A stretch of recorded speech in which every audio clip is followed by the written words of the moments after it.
Buning o'yindan tashqari holati yo'q. Qadar o'zini to'pni egallab oldi. Nahotchi? Afsus va madomat.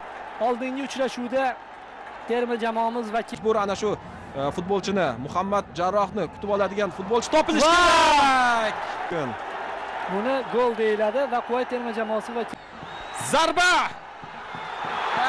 Imkoniyatlar uyushtirilyapti va sabab bo'ladigan umiddamiz. Zarba yo'q! Futbol muxlislari. 1-3 Server Jeparov o'zining mashhur salto kulbitini namoyish etkazib berildi. Shirshov! Zarba! Shat. 1-3 uchrashuvni kuzatayotgan futbol muxlislari o'rinlar. Qadrli futbolchilar, Maksim Shatskiy oyog'ida to'p bo'lishi mumkin. Ko'ngilda gol! Xavotun janoblari endi O'zbekistonda navbat Bahraynga deb yozib qo'yishdi. Sabr deyiladi. Hamma qadrli futbol muxlislari bir-birimizga so'z berib